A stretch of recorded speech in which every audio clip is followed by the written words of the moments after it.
My God, why have you forsaken me? BD number 8201. June 27, 1962. My pain and death on the cross was indescribably excruciating, and every description of the suffering is just a faint comparison with my real suffering, because I foresaw every phase of my act of salvation. I knew what my last task would be, and I did not have the reassurance to reduce the pain for myself, since I had to suffer the last hours as a mere human being.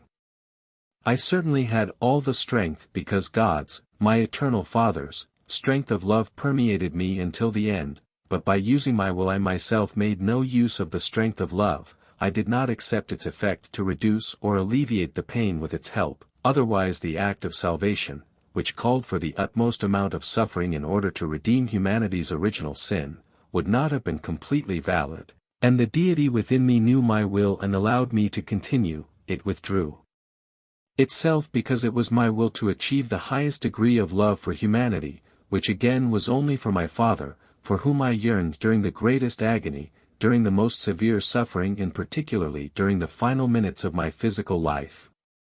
And this yearning increased because I no longer used his effect, his strength of love. And in this longing for him, for my eternal Father, I exclaimed the words, my God, why have you forsaken me?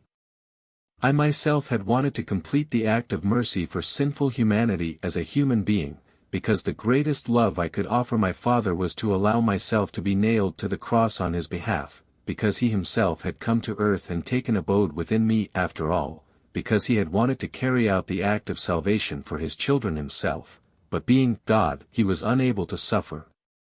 And hence I accepted all torments and pain on his behalf and endured them to the end. No matter how often and intelligible I try to explain this to you, you will never quite understand it until the spiritual kingdom has received you, the kingdom of light and blissfulness. And the simplest explanation is always the words, the Father and I are one. It was already a complete unification, and therefore I was able to say, it is finished.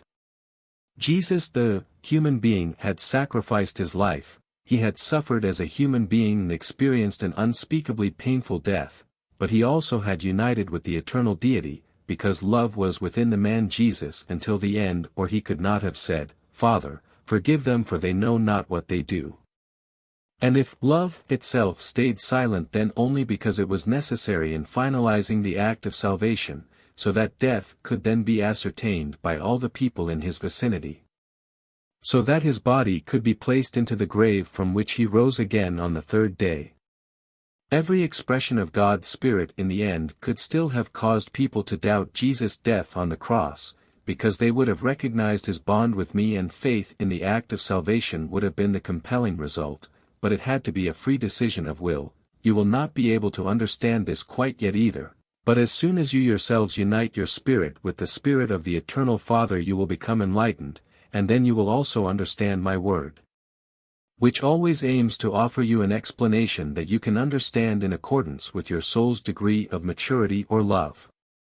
Especially in regards to the act of salvation, you should receive the pure truth and be given complete understanding, so that you can comprehend the magnitude of my love, which came to earth for you humans, for your guilt of sin, which accomplished the act of salvation in order to reopen the path to the Father, to redeem your immense guilt of sin, for this had closed your path to the Father's house forever. Amen.